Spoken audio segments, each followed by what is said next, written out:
Hey everybody, it's me, Gregory Mannarino, back for my post-market wrap-up on this lovely day. Wednesday, March 21st, 2018, Fed Day. Alright, so, look, I'm happy today's over. This market and a lot of things were just off the Richter scale, insane. I want to cover that.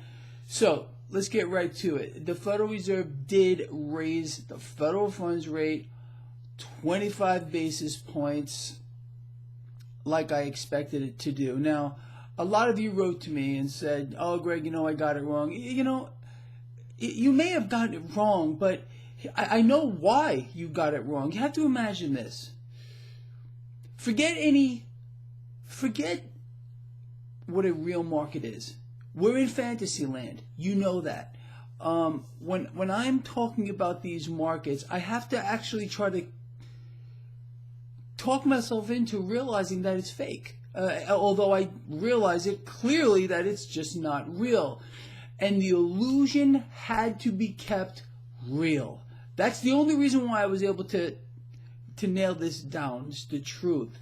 It took me a very long time, years after the meltdown of 2008, to understand that the market was no longer real.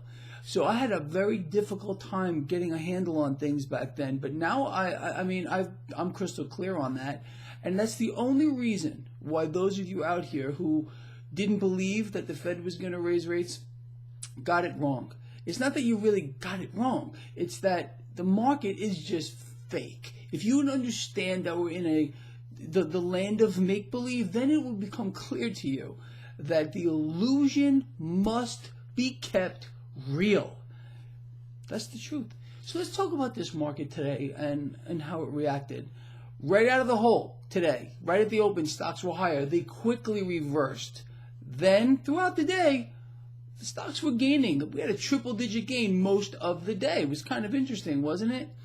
Then we get the announcement that the Fed's going to raise rates. The Fed's raising rates. We get a relief rally up to the Dow, 250 points higher. Because again, I think it's the market. Some market participants obviously thought a 50 basis point hike was coming. So when they heard the 25 actually happened, oh, they were relieved. Markets vaulted higher and stayed there for a little bit. Then they started to bleed off. Up. Powell. Then Powell comes out. I have to give the guy a little bit of credit here, where credit is due. He didn't sound like a scared little boy today. He kind of sounded like a guy that was in control. And I was looking for that little boy to come out. Wasn't there. But if you notice, the moment that man opened his mouth, the Dow Jones Industrial Average erased all of its gains and went negative. I mean, that's pretty huge, like a 1% move. Then it jumped back up and was bouncing all over the place up until the close. Finished negative after all of this. The markets finished negative for the day. Now, the dollar got cremated today. Why did the dollar get cremated? And if you recall, in the video that I did earlier today, I expressed my concern. I said, the dollar is weaker, kind of striking me as strange, anticipating that the Fed was going to raise rates. So I was kind of like, whoa, Greg, maybe you got it wrong. But the reason why the dollar got cremated is because the Fed, again, is stuck. They can't meaningfully raise rates anywhere. They can't meaningfully reduce their balance sheet, so the dollar suffered. Now, bonds, please go to my website and look at that chart. You will see we had a massive sell-off this morning, which recovered. So, let's put a perspective on a couple of things here.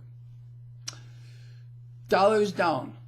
Bonds stabilizing. This is stock market positive despite what we saw today. Now, being that this market has no clue as to what it wants to do, I don't know what it's going to do tomorrow. That's the truth. I am still in this vertical spread here. I still think these cryptos look good too. For now, We'll see. So I think tomorrow is going to be a very, very interesting day. They have got to keep. Here's the key to tomorrow. You want to know what the key is for tomorrow? The bond market, once again, they have got to keep that bond market stable. Who was buying up those bonds today? That's what I want to know. I'm sure you want to know too. Well, I think we know who did that. And they were ready. They were ready to buy those bonds up now. I am of the belief here, people, that if they can keep those bonds stable where they are now and not a big sell-off, with the dollar weakening here, stocks could pop here. But again, I think we have to imagine, I mean, I'm talking in a real world kind of thing, but in a fake world, who knows what they can do?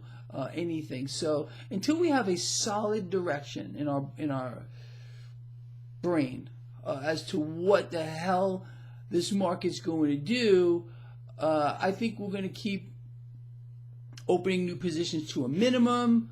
You know, like this thing here. That's I even if it goes to zero, I will lose a very small amount of cash because of the way this is set up. And we'll reevaluate this tomorrow. But again, the bond market tomorrow is the key to this whole thing. So if we start to see bonds sell off tomorrow for whatever reason, that's not good. That's not good, and stocks will suffer. If we see the bond market stay stable, or they start buying it back up, well, the stocks will rise. So tomorrow, the first thing you should do when you wake up, if you want to get a handle on this, go to my website, traderschoice.net, and check out that bond market chart. And that is going to outline for you how the day should play out. All right, with that said, that's it. Fun day. I'm glad it's over. Roller coaster ride. Like wow. See you in the morning. Over and out.